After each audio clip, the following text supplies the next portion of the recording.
Hello, this side Pooja Gupta, and you are watching my channel. A very good evening to everyone, and wish you a very happy Independence Day. Independence Day की हार्दिक बधाइयाँ। तो शुरू करने जा रहे हैं हम आपका सेशन। आज का सेशन है आपका रिवीजन सेशन है, और ये जितना भी सेशन है ये हाल ही में जो पेपर्स हुए हैं उनसे डील किया गया है। तो एक चीज़ याद रखना, जो अभी पेपर्स हुए हैं, जिन स्टूडेंट्स के पास रीसेंट पेपर्स हैं without any bottom mark, please वो या तो मेरे टेलीग्राम चैनल पे या इंस्टा पे या फेसबुक पे मेरे साथ शेयर करें, या फिर मेरी मेल आईडी पे शेयर करें, जितने भी लोग हैं। क्योंकि अगर आप रीसेंट पेपर्स को शेयर करोगे तो शायद मैं उन पेपर्स को सॉल्व करके आपको एनालिसिस के साथ आपकी प्रैक्टिस भी हो सके, और जो आने वाले स्टूडेंट्स हैं जिनके एग्जाम्स होने हैं उनके लिए भी फ़ायदा हो जाएगा। प्लीज़ स्टूडेंट्स, मेरी आपसे रिक्वेस्ट है कि जिसके पास भी जो पेपर होता है, जिस कैंडिडेट का जिस दिन भी पेपर होता है, प्लीज़ मेरे साथ ज़रूर शेयर करें। That is the request. जो चाहे उनका पेपर जिनका है वो भी शेयर करें, और अगर उनका पेपर नहीं है तो वो भी अपने फ्रेंड्स के साथ या तो टेलीग्राम का जो चैनल है आपका पूजा गुप्ता चैनल, उस पर मेरे साथ ज़रूर शेयर करें। ये मेरी आपसे रिक्वेस्ट है। चलिए आज का रिवीजन सेशन हम शुरू करते हैं। सबसे पहला क्वेश्चन है, Indus Valley civilisation flourish during. Sindhu घाटी सभ्यता पल्वलित कब हुई थी? कब आई थी सिंधु घाटी की सभ्यता, जिसको ब्रॉन्ज एज भी बोलते? सिंधु घाटी सभ्यता को हम ब्रॉन्ज एज के नाम से भी जानते हैं, ठीक है। ब्रॉन्ज एज, सरस्वती सिविलाइजेशन, ठीक है, ये भी बोलते हैं। तो ये सिविलाइजेशन के दो पार्ट्स थे, हड़प्पा एंड मोहनजोदड़ो। हड़प्पा से भी क्वेश्चन आता है 1921 एंड 1922, ये क्वेश्चंस आते हैं। तो अब जो आपकी ये सिविलाइजेशन है, ये कब आपकी फ्लरिश्ड की गई थी? तो अगर देखा जाए तो ये ना तो 500 में 5000 में आई, ना ही 3000 में, ना ही 1500 में। That flourished in 25 to 1750 BC। Indus Valley civilisation से दो साइट्स तो ये पूछते हैं आपको, अगर जिसको याद करना है तो, जैसे लोदल में डॉकयार्ड है, वाटर हार्नेसिंग सिस्टम जो है वो धोलावीरा में है, काली बेंगन is famous for fire alters, ठीक है। सुरकोदा जो है जिसमें एकमात्र हॉर्स के अवशेष मिले हैं, इनके जो गॉड हैं वो पशुपति हैं। और अगर देखा जाए इनसे एक और क्वेश्चन आता है कि इनकी मेन फूड क्रॉप्स कौन सी है, तो व्हीट एंड बार्ले, ये भी क्वेश्चन आता है, ठीक है। तो आंसर इज आपका C. Which was the main characteristic of later Vedic age? Later Vedic age का सबसे मेजर कैरेक्टरिस्टिक है, देखिए, एक आई थी अर्ली वैदिक एज है जिसमें बहुत सारी फ्रीडम्स थी, लेकिन लेटर वैदिक में वो सारी रिस्ट्रिक्टेड हो गई। जैसे वुमेन्स रिस्ट्रिक्टेड कर दी गई, बार्टर सिस्टम कर दिया गया, यहाँ पे शूद्रास को जो है प्रोमिनेंट कर दिया गया, शूद्रास जो है वो सेवा करेंगे। तो ये सारी चीज़ें लेटर वैदिक पीरियड में हुई। तो लेटर वैदिक पीरियड का जो ईरा था वो था आपका 1000 से लेकर 500 BC तक, ठीक है। तो इसमें जो है वर्ण सिस्टम नहीं, ट्राइबल पॉलिटी नहीं, फूड गैदरिंग, ये सारी प्रैक्टिसेस जो थी ये आपकी फर्स्ट में थी। तो answer is caste system. Caste, क्योंकि जो हायर लोग थे वो दूसरे लोगों को जो थे अपने से तुच्छ समझते थे, ठीक है। तो caste system. In India Jainism spread during the rain of. Bharat में किसके शासन के दौरान जैन धर्म फैला था? देखिए, जैन धर्म की 2 काउंसिल्स हुई थी। एक तो 3rd सेंचुरी में हुई, दैट इज इन, किसने की? स्थूलभद्रा ने की, ठीक है। कहाँ पे हुई? पाटलिपुत्र में। ये 3 क्वेश्चन आ सकते हैं। तो अगर देखा जाए 3rd सेंचुरी में, तो हर्षवर्धना नहीं, हर्ष आपकी 2nd काउंसिल जो थी वो वैशाली में हुई थी। 2nd काउंसिल जो है वो वल्लभी में हुई थी और 512 में हुई थी, ठीक है। तो समुद्रगुप्त नहीं, इसको नेपोलियन भी कहते हैं। चंद्रगुप्त विक्रमादित्य नहीं, ये भी नहीं है। आपका जो है that is Chandragupta Maurya. Answer is Chandragupta Maurya. देखिए, हर्षवर्धना, कन्नौज और थानेश्वर, पुलकेशन के द्वारा इनको हराया गया था। इनके टाइम पे ह्यूनसांग आए थे। समुद्रगुप्त को जो है वी.ए. स्मिथ ने नेपोलियन ऑफ इंडिया कहा है। Chandragupta Vikramaditya, that is the Chandragupta 2, जिसमें मेहरौली इंस्क्रिप्शंस, आयरन पिलर है, और उज्जैन को इन्होंने अपनी 2nd कैपिटल बनाया था। ये जरूर, जब इन्होंने किसको हराया था? आपके रुद्र दमन के रिश्तेदार रुद्रदमन को तो अपना दामाद बनाया। उस टाइम पे इन्होंने साकास को जब हराया तो उस टाइम पे इन्होंने क्या किया, आपके उज्जैन को अपनी कैपिटल बनाया। नेक्स्ट क्वेश्चन देखते हैं। नेक्स्ट सेक्शन है आपका पॉलिटी का।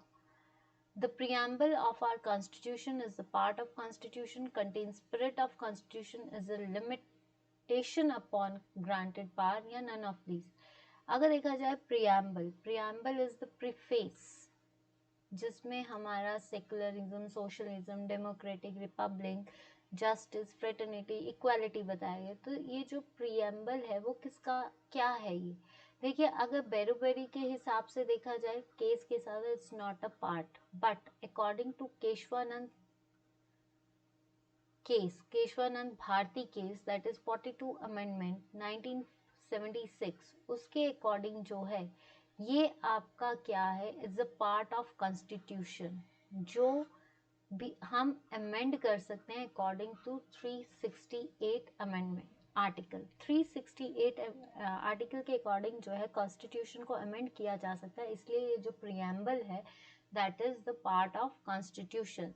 The fundamental duties of Indian citizens were, अब फंडामेंटल ड्यूटीज किस में आती है, पार्ट 4A में आती है, 51 आर्टिकल A में आती है। देखिए ये पहले कितनी थी, ये पहले थी 10, 1976 में इसको जो है 10 थी, और 86 अमेंडमेंट में जो है इसको 11 किया गया 2002 में, जिसमें 6 to 14 ईयर्स फ्री एजुकेशन थी।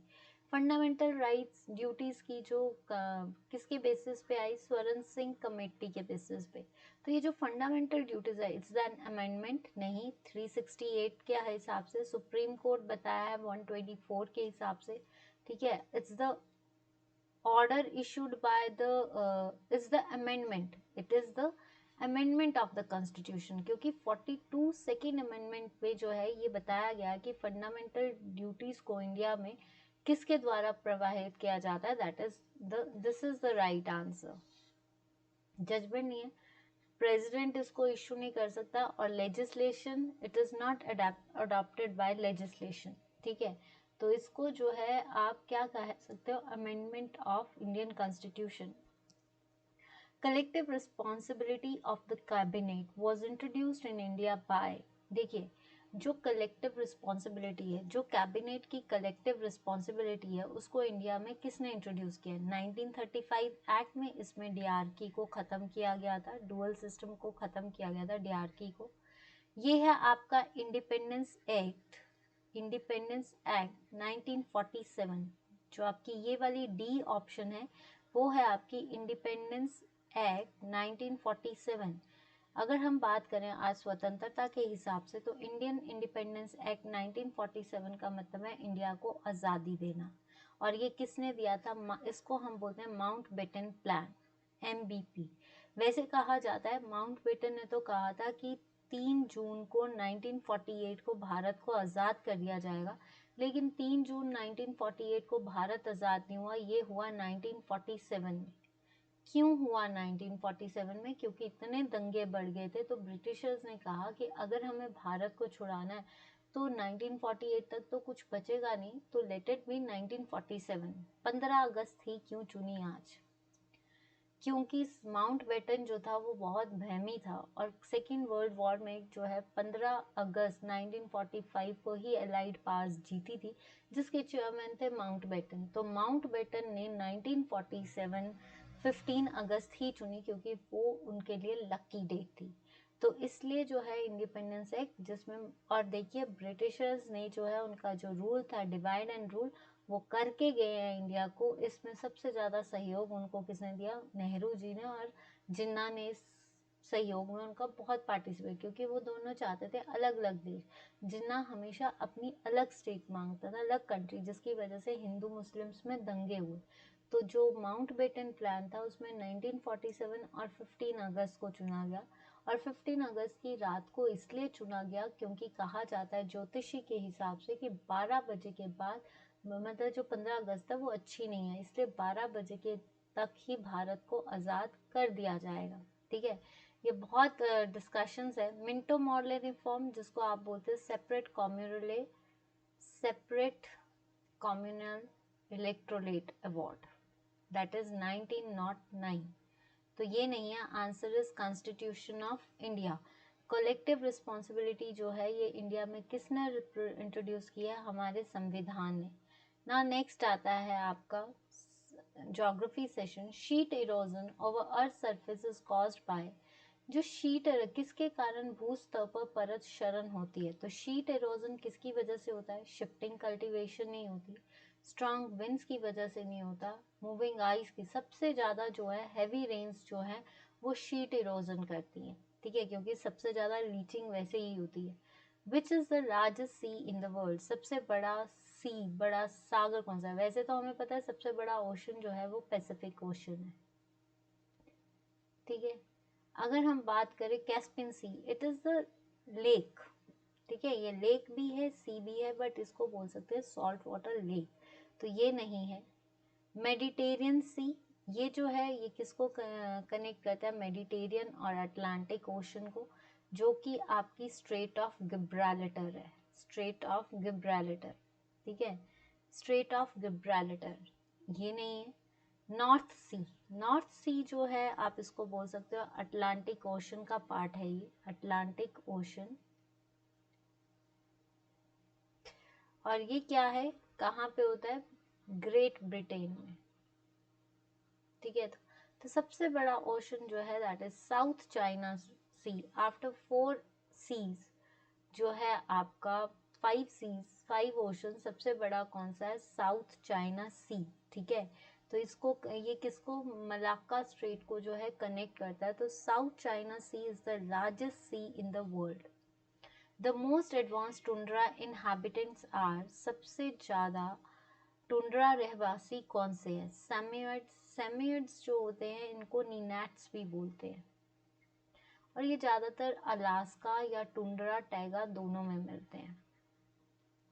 याकुत्स, याकुत्स जो है ये इनको साइबेरियन पीपल्स हैं, साइबेरिया में होते हैं, इसको सखा भी बोल सकते हैं, जो कि याकुत्स पीपल्स है, तो ये साइबेरिया में होते हैं। लैप्स, लैप्स को हम बोलते हैं सामी, ठीक है, ये नॉर्वे, स्वीडन और फिनलैंड में होते हैं। तो इसका सही आंसर क्या है? एस्कीमोस। इसका सही आंसर क्या है? एस्कीमोस। जो एस्कीमोस हैं इनको हम इन्यूइट्स भी बोलते हैं, और ये इन्यूइट्स जो है सबसे ज़्यादा जो है टुंड्रा, जहाँ पे सबसे ज़्यादा टेम्परेचर कम होता है, temperature is less, no vegetation, only ice. Wood pulp comes from coniferous forest, temperate region, equatorial region या tropical region। ट्रॉपिकल रीजन कौन से होते हैं? जो ट्रॉपिक ऑफ कैंसर और ट्रॉपिक ऑफ केप्रिकॉर्न होते हैं, ठीक है। तो ये नहीं है, इसमें यूरेशिया, एशिया, ये सारी चीज़ें आती हैं। अगर हम बात करें इक्वेटोरियल, जो इक्वेटर के पास होंगे, ठीक है।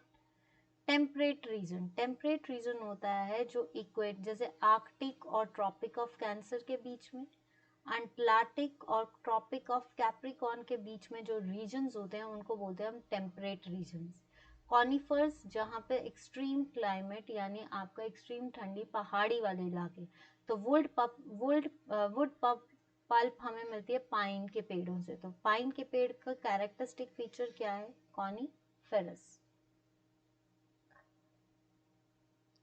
नेक्स्ट, इस बार जो पेपर्स हो रहे हैं उसमें 5 या 10 क्वेश्चंस जो है आपके स्टैटिक जीके के आ रहे हैं। तो जो हम स्टैटिक जीके की क्लासेस ले रहे हैं उन स्टैटिक जीके की क्लासेस को जरूर देखें। Which is known as the golden city. इसमें से गोल्डन सिटी किसे कहा जाता है? रोम को। रोम को कहा जाता है सिटी ऑफ 7 हिल्स, ठीक है। टोक्यो को यानी जापान को कहा जाता है लैंड ऑफ राइजिंग सन, तो ये दोनों कैंसिल। शिकागो को कहा जाता है विंडी सिटी। तो आपके पास ऑप्शन क्या बची? Johannesburg. Zanskar and Pir Panjal range are situated in which region? UP. UP में नहीं है, यूपी ज्यादातर विंध्यास रेंज में आता है, ठीक है। यूपी जो है आपका विंध्यास रेंज में आता है, और विंध्यास रेंज की जो आप बोल सकते हो, इसकी यूपी की सबसे हाईएस्ट पीक कौन सी है? Amsot. Amsot is the highest peak of UP. वैसे विंध्यास की जो सबसे ऊंची है सद्भावना, सबसे ऊंची चोटी विंध्यास की जो है वो है सद्भावना। एमपी जो है वो सतपुड़ा में भी आता है और विंध्यास में भी आता है। तो सतपुड़ा की हाईएस्ट पीक है धूपगढ़। गुजरात, गुजरात जो है वो गिरनार हिल्स में आता है।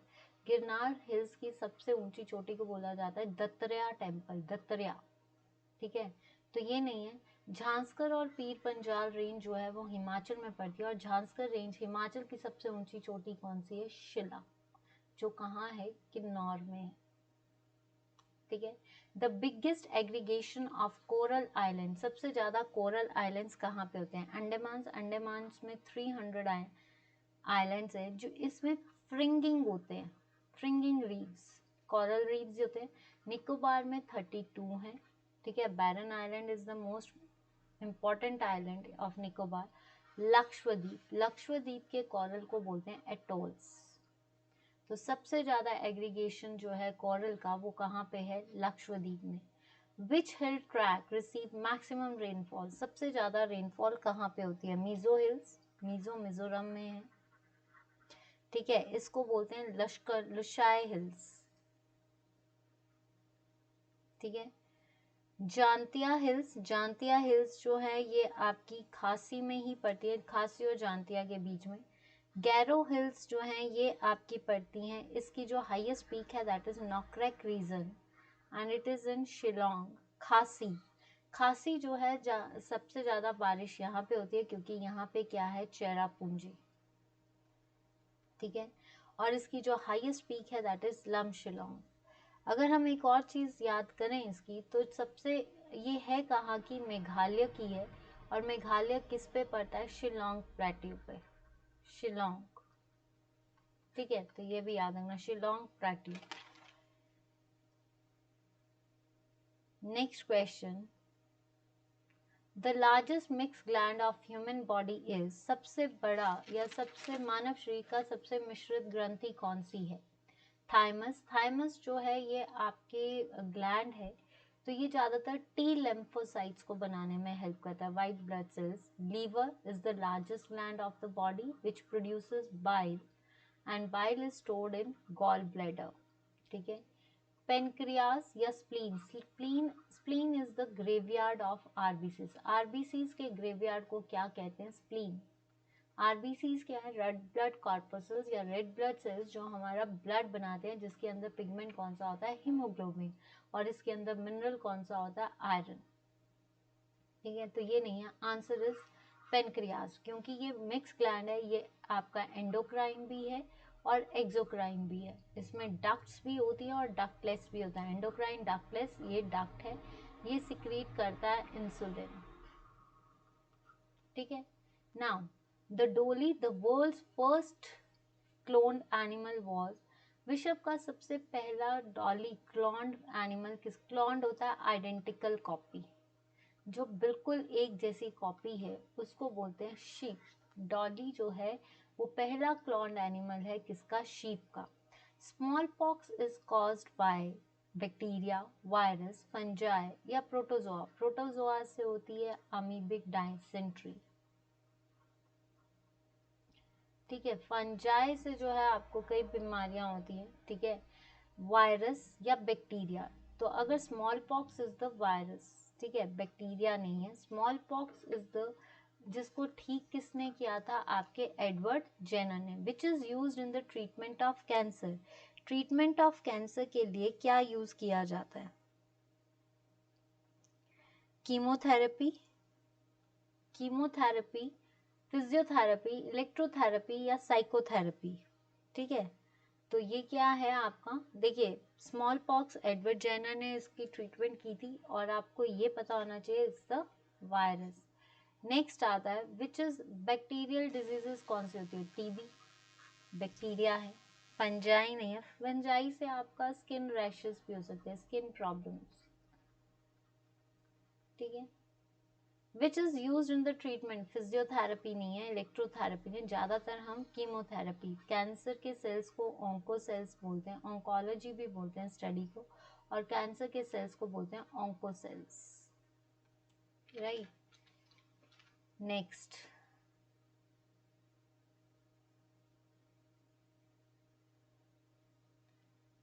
Spiti is the tributary of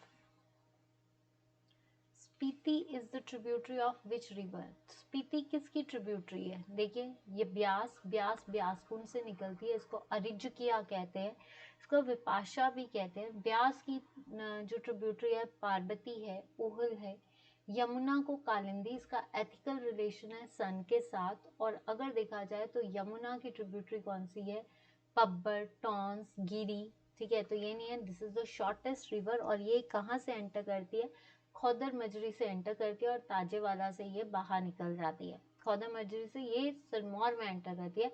and shortest river, largest river in terms of volume is Chenab. Chenab जो है, चंद्र एंड भागा आर द ट्रिब्यूटरीज। चंद्र और भागा टांडी में मिलती हैं और संसारी नाला को छोड़ के ये जम्मू की पोडर वैली में एंटर करती हैं। सबसे बड़ी नदी कौन सी है? सतलुज। और स्पीति जो है that is the tributary of Sutlej, जो कहाँ पे मिलती है? नामगिया खाब में। और अगर देखा जाए ये कहाँ से निकलती है? कुंजुम से, कुंजुमला से। अगर हम इसकी बात करें तो Tegpo and Kabjia are the tributaries of Sutlej. ठीक है। Bhunda festival is celebrated in which district of Himachal? Kullu में रघुनाथ यात्रा और दशहरा मनाया जाता है। और हिडिंबा देवी का फेस्टिवल भी मनाया जाता है। शिमला में जो है आपका समर फेस्टिवल लगता है। ठीक है, तो ये नहीं है। मंडी आपकी शिवरात्रि बहुत फेमस है, जिसको कहा जाता है माधवराव की जलेब, यानी आपका सूरज सेन। एंड देन उसके बाद जो है अजबर सेन की भूतनाथ यात्रा। तो मंडी की शिवरात्रि। भुंडा फेस्टिवल जो है ये आपका चंबा में मिंजर फेयर जो हाल ही में गया है।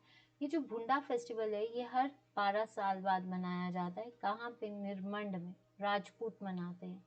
ठीक है, तो ये क्या है आपका Kullu.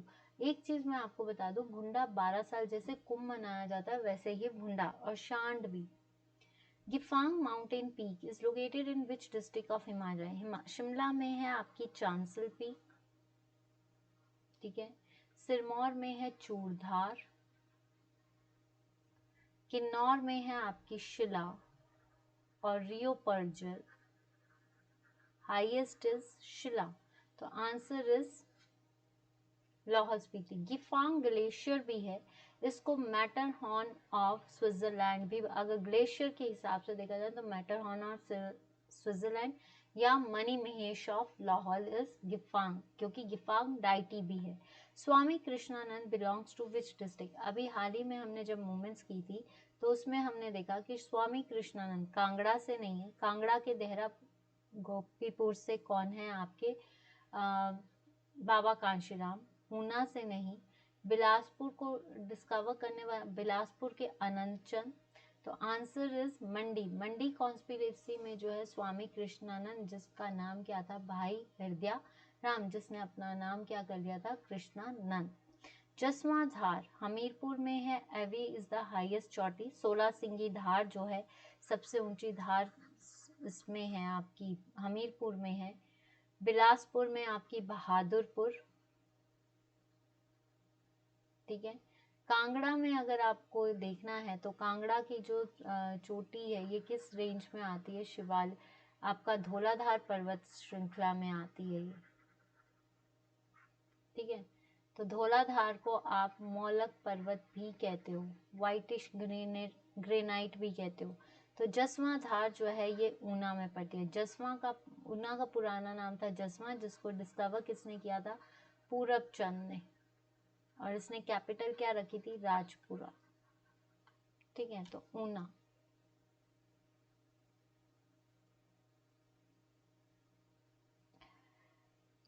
Who is popularly known as the architect of Himachal? Architect of Himachal किसे कहा जाता है? पद्म देव को, वाईएस परमार, बख्शी सत्यप्रकाश या बाबा कांशीराम? तो ये हैं आपके आर्किटेक्ट का मतलब जिसने हिमाचल बनाया था, तो वो है डॉक्टर वाईएस परमार। बाबा कांशीराम, पहाड़ा द बुलबुल और आपका क्या कहा जाता है? पहाड़ा द बुलबुल आपके पहाड़ी गांधी किसे कहा जाता है? आपका बाबा कांशीराम। पंडित पद्म देव को कविराज और बख्शी सत्यप्रकाश को जो है शायद फ्रंटियर गांधी भी कहा जाता है, ठीक है। Lakshana Devi temple is located at which place? Lakshana Devi temple कहाँ पे है? उदयपुर, तो उदयपुर में ब्रिकला देवी, छतराड़ी, भरमौर या फिर आपका सुजानपुर। सुजानपुर में कौन सा मंदिर है? चामुंडा देवी मंदिर है जो कि घमुनचंद ने बनाया था। भरमौर, भरमौर में है चौरासी देवी। छतराड़ी टेम्पल जो है वो कहाँ पे है आपका? लक्षणा देवी टेम्पल जो है कहाँ पे है? छतराड़ी में। Suket princely state was founded by? Girisen ने क्योंथल, बाहुसेन ने मंडी, जो मंडी रियासत है। आज का मंडी अजबर सेन, तो आंसर इज बीर सेन, जिसने अपनी कैपिटल किसको रखा था? परगना को। US club founded in 12/22/34, answer is 44।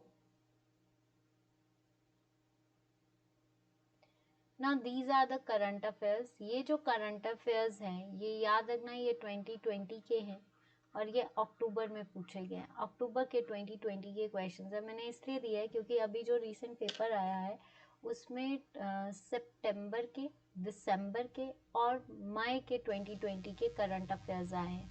तो आपके पास अक्टूबर बचा है, आप अक्टूबर का भी देखिए और नवंबर का भी देखिए।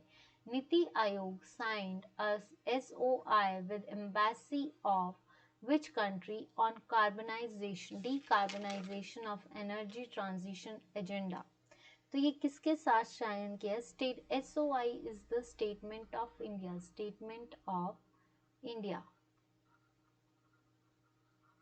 ठीक है।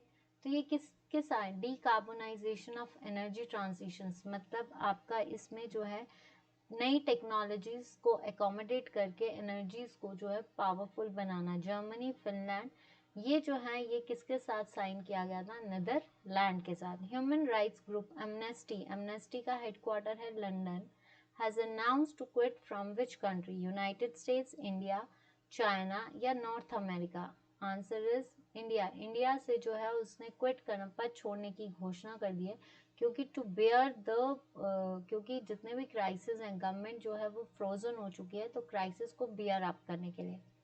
Sports minister of India has unveiled a new logo for which organisation? जो आपकी स्पोर्ट्स मिनिस्टर हैं, देखिए ये 2020 में था, तो 2020 में स्पोर्ट्स मिनिस्टर थे किरण रिजिजू, जो आज क्या है? Law minister. 2021 में उनको क्या बनाया गया है? Law minister. और आज स्पोर्ट्स अफेयर मिनिस्टर कौन है? मिस्टर अनुराग ठाकुर। 2021 में उनको किसको मिल गया है? अनुराग ठाकुर को। तो ये क्या है? इसका जो लोगो बनेगा that is sports authority of India. Next question है, these are the questions of आपके इंग्लिश सेशन, और जिसमें आपको वन वर्ड देना है। तो आपको ये बताना है कि जो प्रॉपर्टी है, वन वर्ड आंसर देना है। Property inherited from one's fathers और इंसेस्टर्स, बताइए कि जो प्रॉपर्टी इनहेरिट करते हैं आपके, एक second,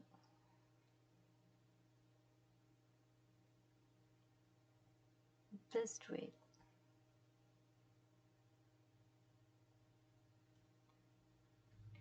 property inherited from one's fathers और इंसेस्टर्स, की जो प्रॉपर्टी फादर्स और इंसेस्टर्स से ली जाती है उसे क्या बोलते हैं? एलिमनी होता है। एलिमनी का मतलब होता है जब किसी का डिवोर्स या कभी सेपरेशन होती है तो जो पैसा गर्ल को दिया जाता है for the compensation, for life compensation.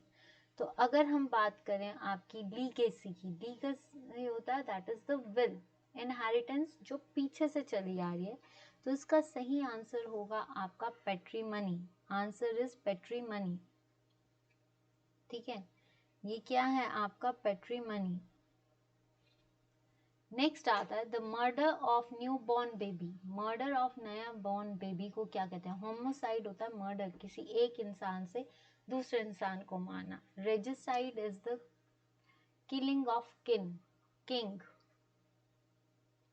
फ्रैट्रिसाइड होता है टू किल ब्रदर और अ सिस्टर, ब्रदर या सिस्टर का मर्डर करना। तो आपके पास answer is infanticide. Answer is infanticide.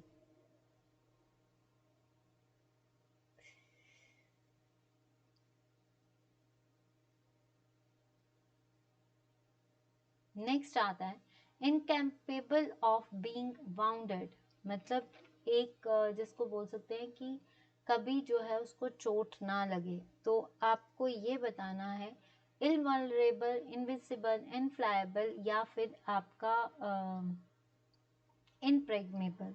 तो अगर हम बात करें इनविजिबल की, मतलब इनफिजिबल, इनविंसिबल होता है to be powerful, to more powerful, to be defeated, जिसको हराया ना जा सके। ठीक है। फ्लायबल होता है मेकिंग मिस्टेक्स, कोई ऐसा इंसान जो मिस्टेक्स नहीं करता हो। ठीक है। इम्प्रेग्नेबल, टू बी कैप्चर, किसी को कैप्चर कर लेना। ठीक है। तो आंसर इज इनवल्नरेबल।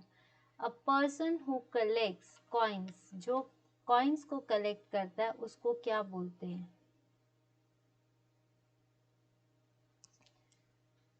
फिलेटलिस्ट, न्यूमैनिमिस्ट, नार्सिसिस्ट या फटैटिस्ट। देखिए, जिसको बड़ा ज़्यादा एडमिनिस्ट्रेशन में जिसको बोल सकते हैं ना एडमायर करना, वो होते हैं नार्सिसिस्ट। फटैलिस्ट होते हैं जो आपके नो वो कुछ भी करते रहना, क्या कर रहा है कोई फर्क नहीं पड़ता।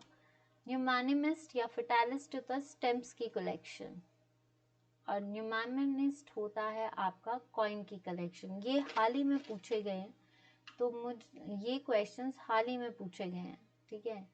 चलिए हिंदी का सेशन करते हैं आपके साथ। बालक की भाववाचक संज्ञा क्या है? बालक की भाववाचक संज्ञा क्या है?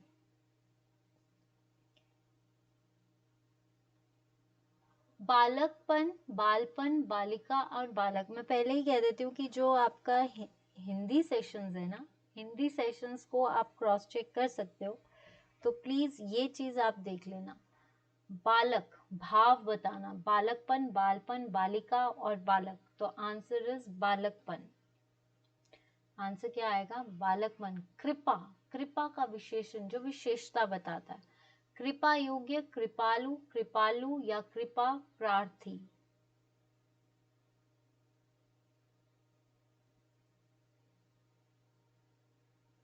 बताइए।